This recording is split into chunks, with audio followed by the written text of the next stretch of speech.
Meus queridos e queridas, tudo tranquilo? Nesse vídeo eu vou inverter a ordem, hein?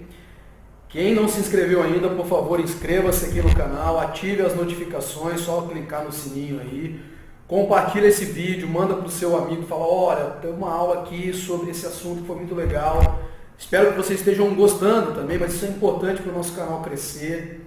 E a gente, o objetivo principal desse canal é atingir o maior número de pessoas possível. Então, espero que todos vocês possam contribuir aí, uma pequena atitude, mas que ajuda a gente bastante, tá? E aí o tema desse vídeo hoje, então, é vencimento e remuneração dos servidores públicos, as vantagens dos servidores. Nós vamos aqui, pretendemos falar um pouquinho de vencimento e remuneração e todas as regras atinentes a este tema, e falar de um assunto que é importantíssimo, sobretudo em concursos públicos, que é a acumulação de cargos públicos. Esse é um assunto muito legal também, muito fácil, muito simples, mas bastante cobrado em provas e concursos públicos. Legal? Então vamos lá, vamos começar primeiro dos conceitos, artigo 40 e 41 da Lei 8.112, você que está acompanhando pela lei aí, já deixa ela aberta, vai lá para o artigo 40, para a gente falar um pouquinho disso, tá? Então, basicamente, o artigo 40 vai dizer assim, o que é vencimento? Vencimento é a retribuição pecuniária pelo trabalho.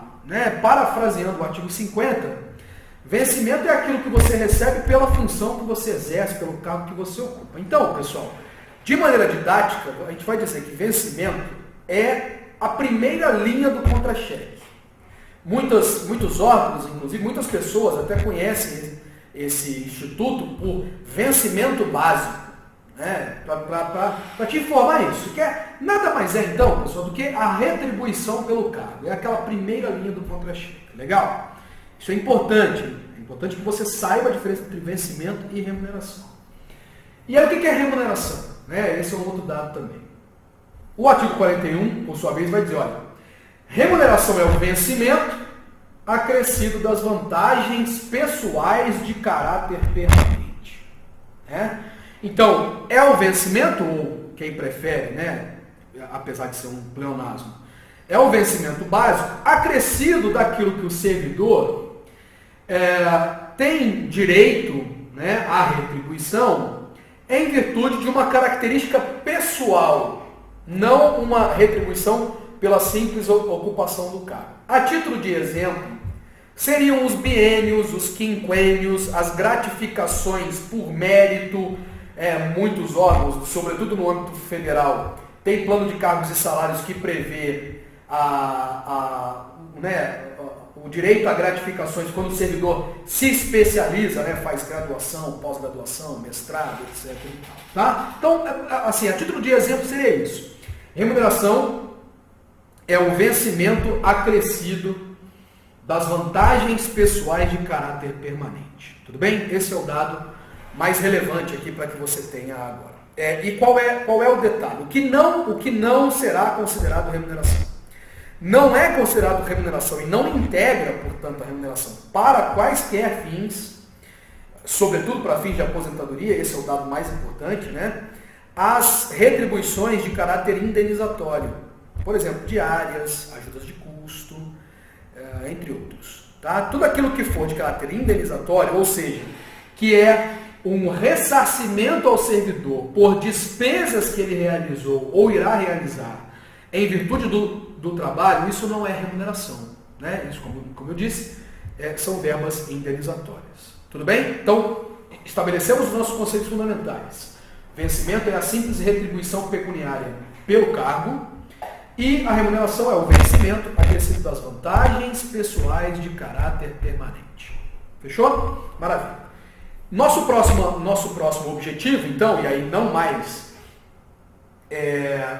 na 812, a gente passa a fazer uma leitura constitucional do tema, quais são os princípios e garantias aplicáveis ao vencimento e à remuneração. E aí toda vez que for, na verdade vamos até fazer um combinado agora, tudo o que eu disser a partir de agora se aplica à remuneração. Esse é um dado importantíssimo de você entender. Se aplica a remuneração, isso aqui inclusive é pega de prova para você que é concurseiro aí, tá? Ou que vai fazer uma prova da OAB daqui a pouco, ou está estudando para algum processo seletivo. Então, cuidado. Tudo que eu disser, todas as garantias que eu vou te apresentar a partir de agora, se aplicam à remuneração. Combinado? Quando for ao vencimento, aí eu te falo, cuidado, essa aqui é ao vencimento. Fechou? Então vamos lá. Primeira garantia de salário mínimo.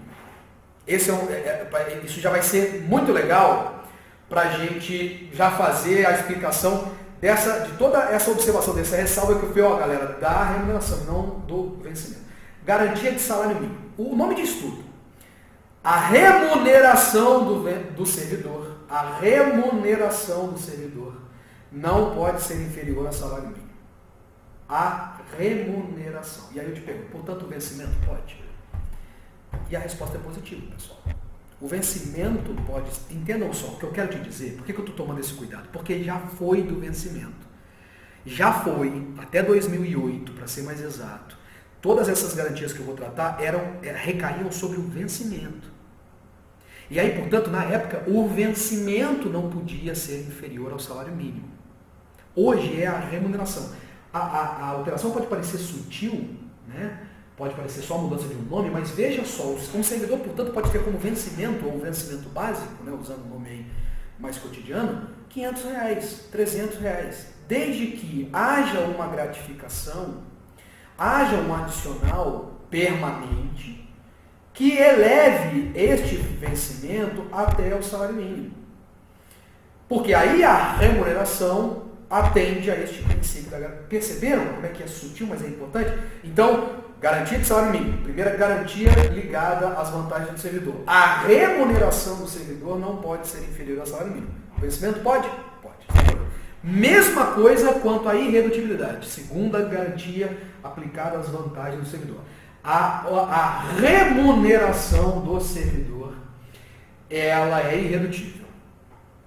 Ou seja, ela não pode sofrer decréscimos. Novamente eu faço o teste.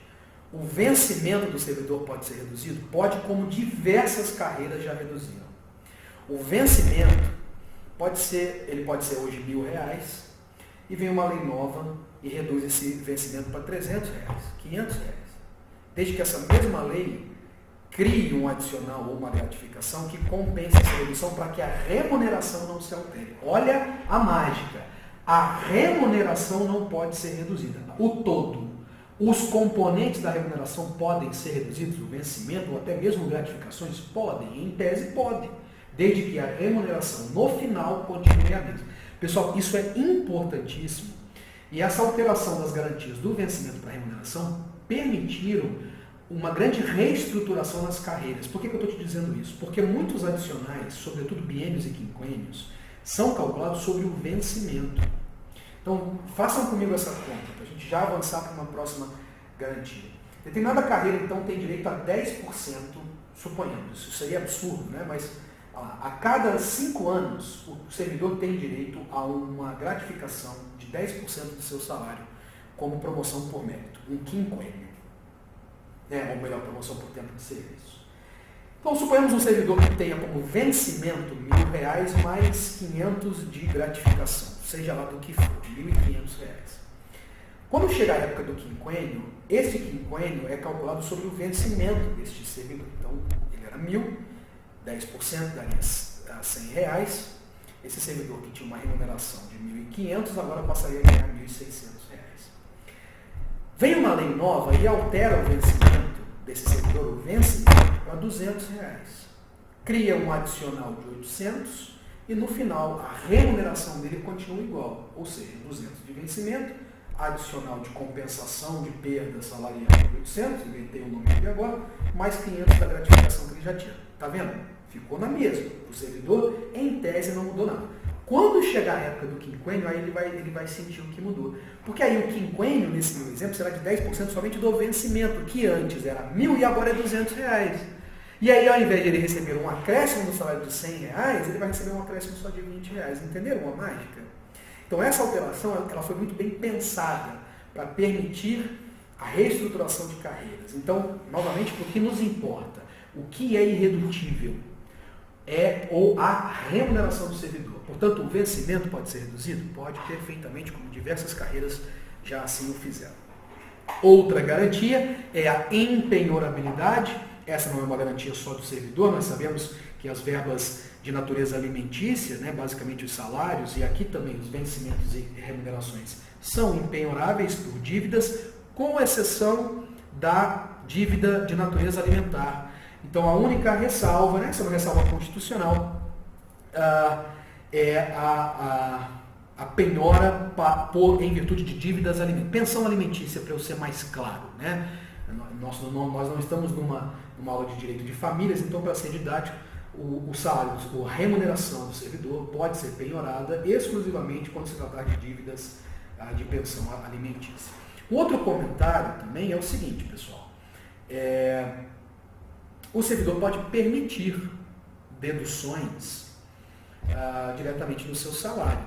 Isso é perfeitamente possível. Curiosamente, os nossos tribunais tiveram que enfrentar essa situação e é óbvio que é perfeitamente válido que o servidor permita, por exemplo, determinada parcela de um empréstimo bancário, né, conhecido como consignados, sejam diretamente averbadas em seu salário. Tá? Então, só um comentário, não se trata, na verdade, de penhora, né, mas é importante a gente fazer essa ressalva aí também. Tá? Isonomia salarial. Essa é uma outra garantia dos servidores públicos quanto ao vencimento e à remuneração. E aí, novamente, a isonomia se aplica à remuneração. E a ideia de isonomia, que é um pouquinho diferente lá do direito do trabalho, né, da iniciativa privada. O que a Constituição ela vai pedir para que seja isonômico? Que duas pessoas, dois servidores, que ocupem cargos que tenham funções idênticas, ainda que entre poderes, eu não vou fazer nenhum comentário a mais sobre isso, mas esse é um mandamento constitucional, né? Mesmo entre poderes, tenham remunerações isonômicas, idênticas. Né? Então, vamos imaginar uma situação. Um analista jurídico do Legislativo Federal tem que ter a mesma remuneração de um analista jurídico do Judiciário. As remunerações têm que ser isonômicas porque suas funções são idênticas. Tudo bem? Então, vou parar o comentário por aqui. Nós temos diversas críticas a fazer, mas que não somam, né? Não foram enfrentadas pelo Judiciário, são críticas doutrinárias, então não somam no seu estudo. Basta você saber, então, que há uma determinação para que a remuneração de servidores que tenham funções, exerçam atribuições idênticas, ainda que comparado entre poderes, seja isonômica. Tudo bem? É isso. Garantia de salário mínimo nós já tratamos, eu estou seguindo o material aí dos meus alunos regulares, né? E aí chegamos então na discussão sobre a proibição de equiparação e vinculação. Né? Foi introduzida pela emenda 19 de 98, isso aqui está lá no texto constitucional, e aí nós temos um debate para fazer aqui. Né?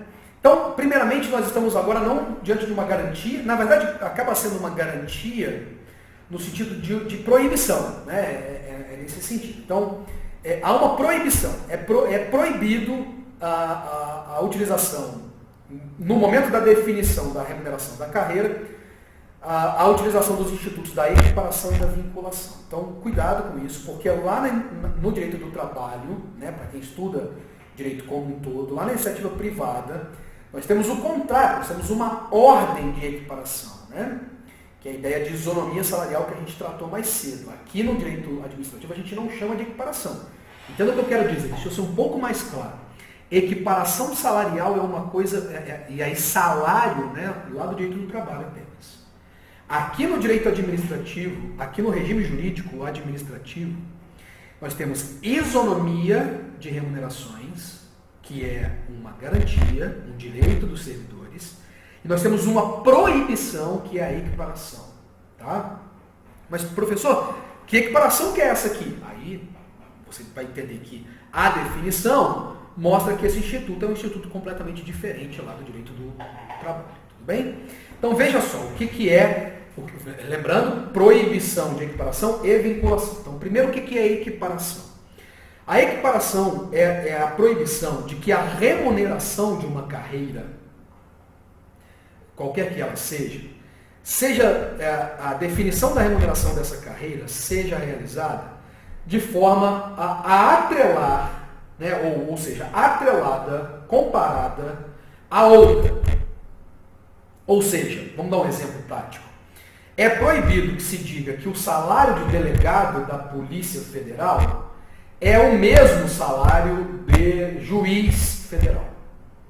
Tudo bem? Não pode a lei da carreira, que define o cargo, define o cargo e regula o cargo de delegado federal, atrelar, e é isso que se chama de equiparação aqui, atrelar a remuneração do delegado federal, por exemplo, à remuneração do juiz federal. Entenderam?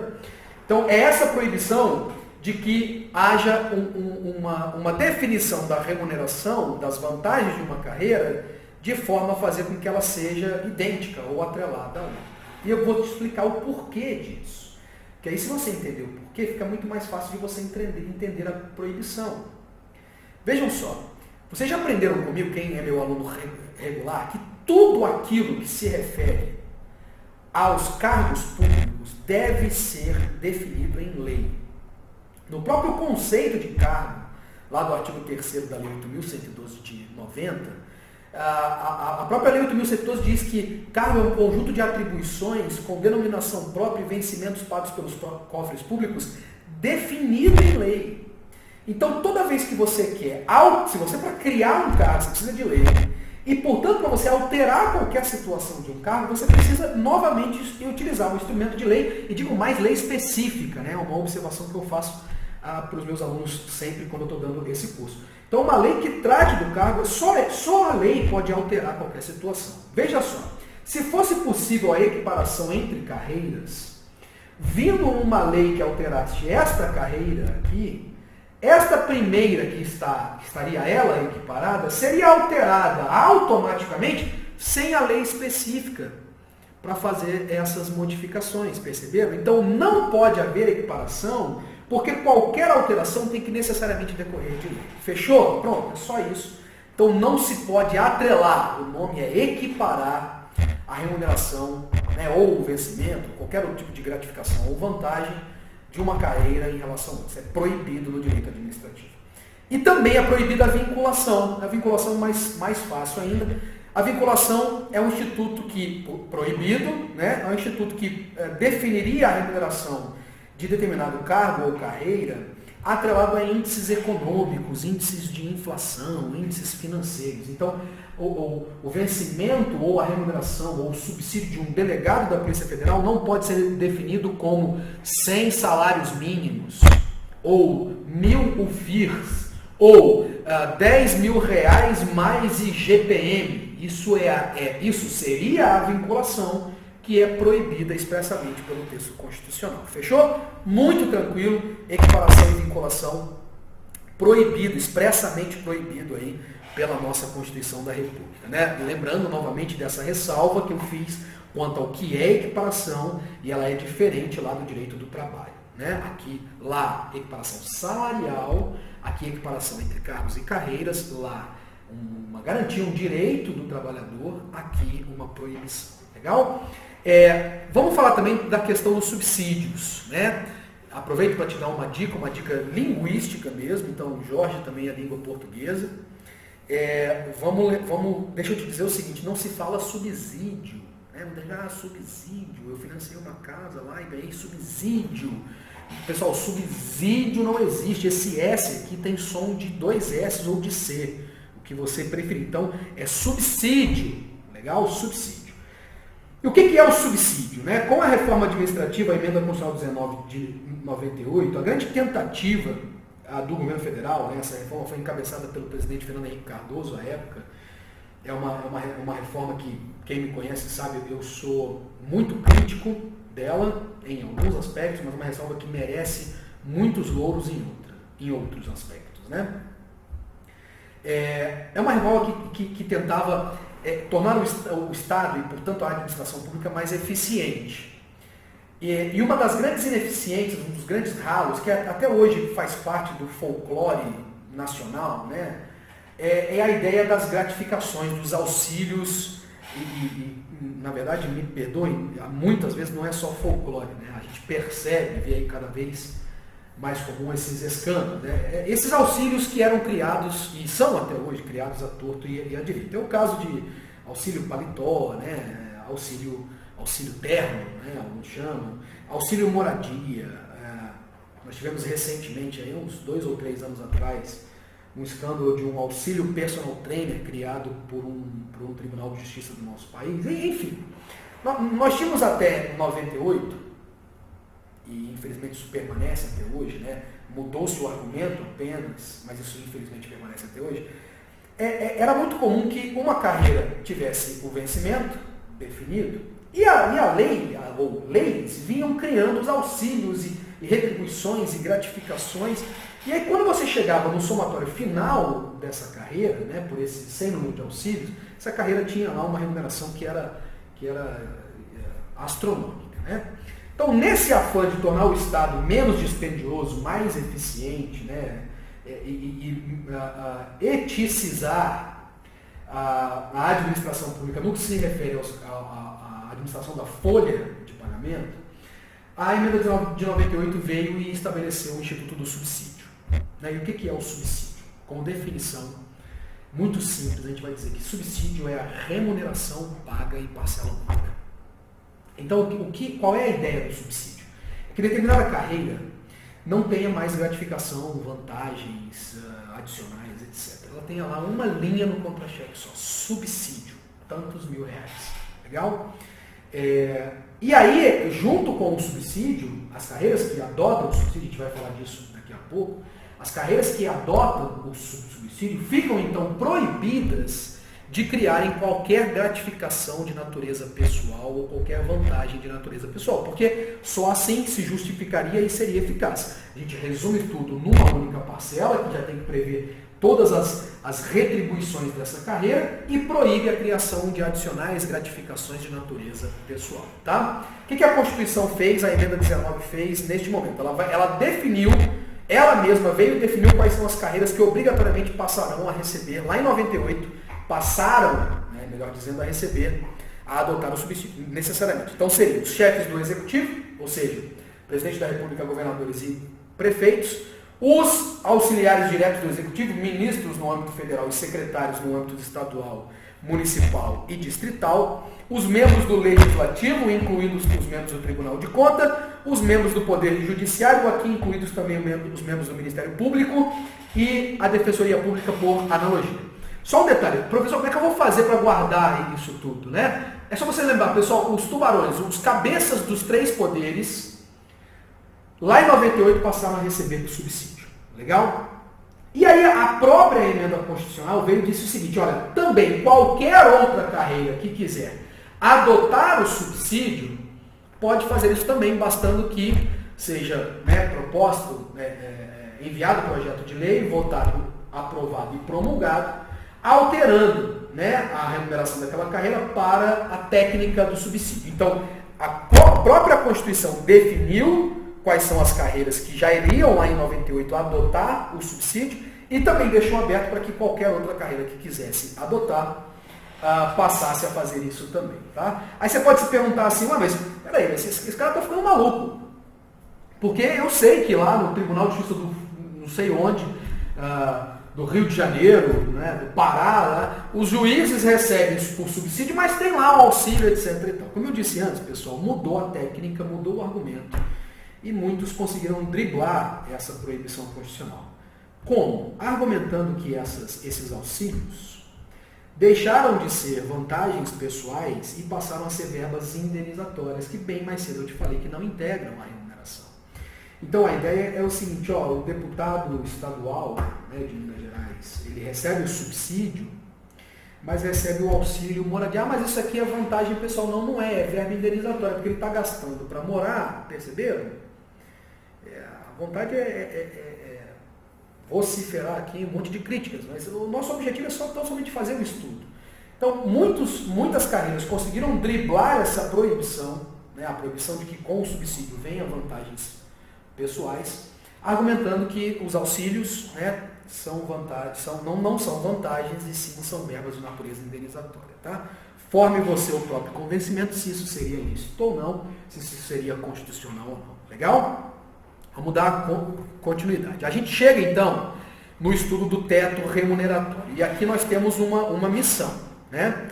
Qual é a missão? Nós temos que conhecer o artigo 37, inciso 11 da Constituição, na verdade, inciso 11 e inciso 12, e conjugar isso com os mandamentos lá da Lei 8.112. Qual é o detalhe? Eu até te convido para ir lá para o 37, inciso 11 da Constituição. Porque é um dos incisos, pessoal, que tem uma das redações mais esdrúxulas que eu já vi na minha vida. Né?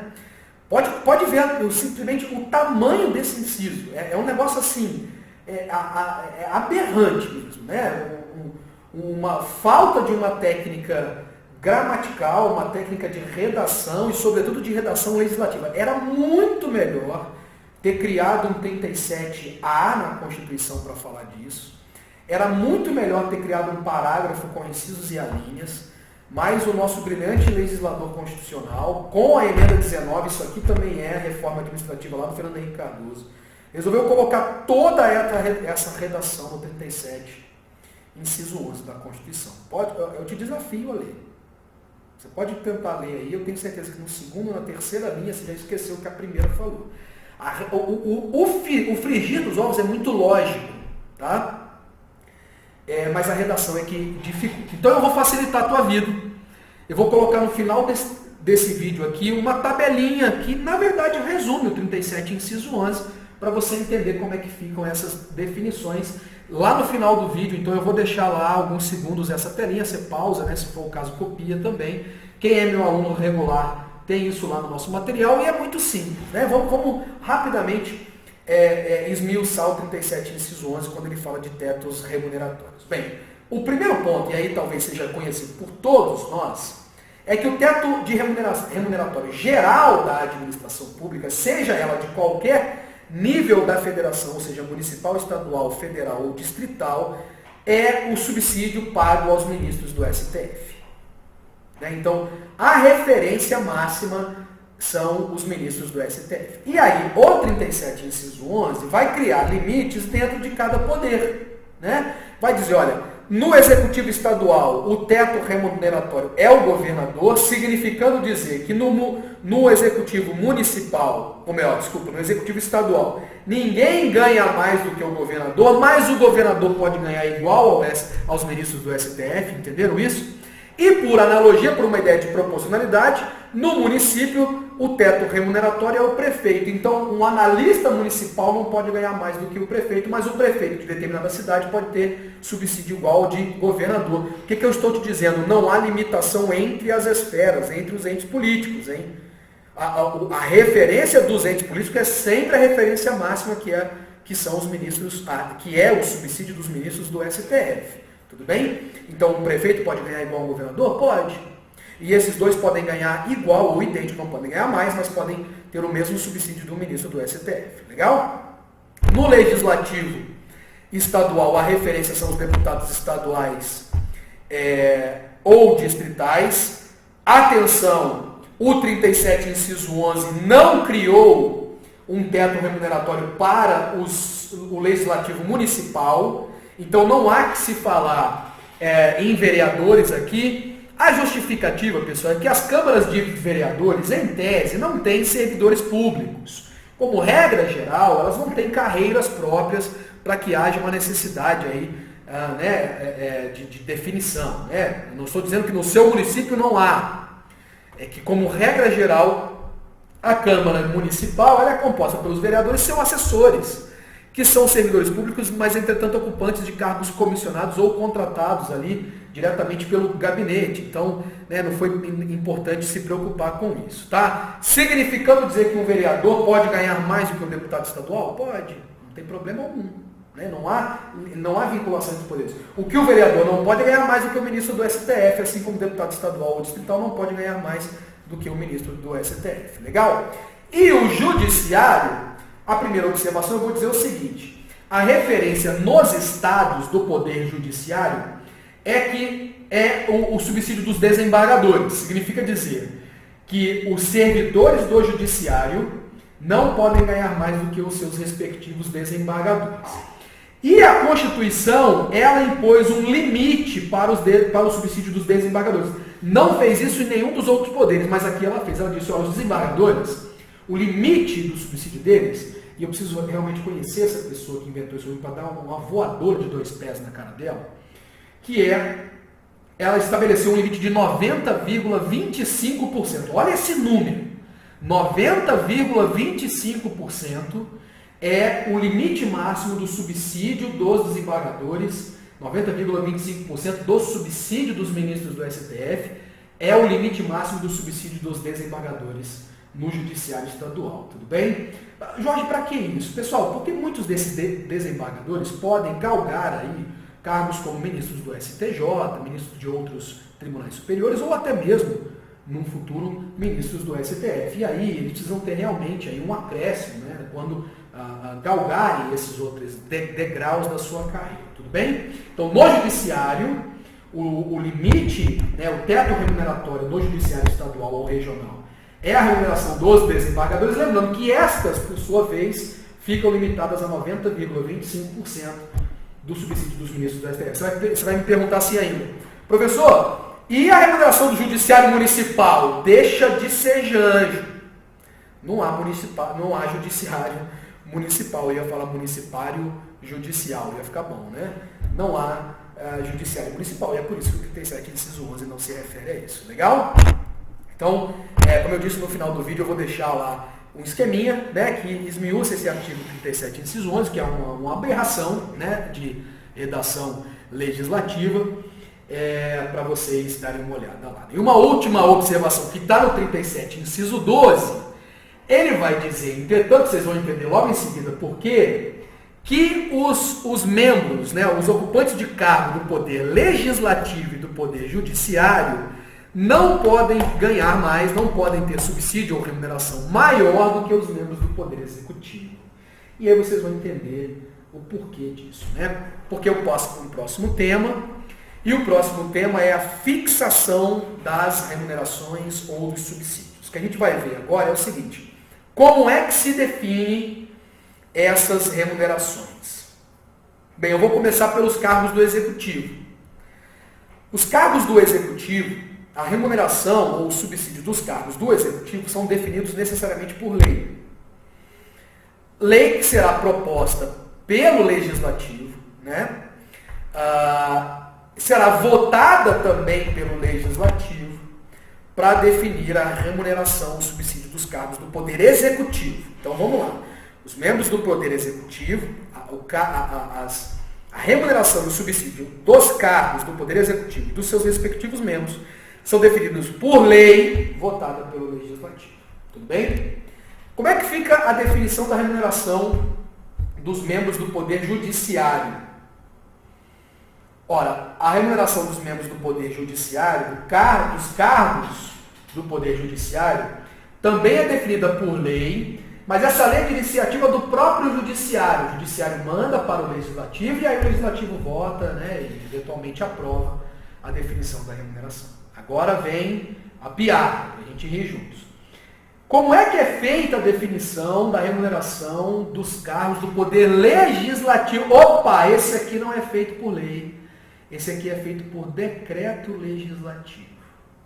Ah, professor, mas é lei em sentido lato. É lei em sentido lato, está lá no 59 da Constituição, mas é proposta e votada por quem? Adivinha? Por eles mesmos, num quórum, num procedimento muito mais simples.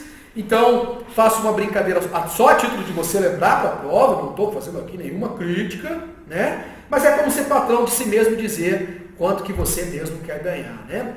E aí eu te disse, mas você vai entender por que os membros do Poder Legislativo e Judiciário não podem ganhar mais do que os membros do Executivo. Ora, porque são basicamente eles mesmos que definem as suas próprias remunerações. Professor, e como é que eles atendem a isso? Fácil, primeiro de tudo, aumenta a remuneração dos cargos do Poder Judiciário, basicamente dos ministros do STF. E depois, como numa cascata, vota-se um sem número de leis, lembrando que equiparação e vinculação é proibido, né? Então vota-se um sem número de leis e votam-se os decretos legislativos, que agora com uma referência mais alta, vão aumentar também a remuneração nessas respectivas carreiras. Legal? Bem, é isso. Diferente do que eu disse no começo do vídeo, eu falei que eu ia tratar aqui agora também de acumulação de cargos públicos.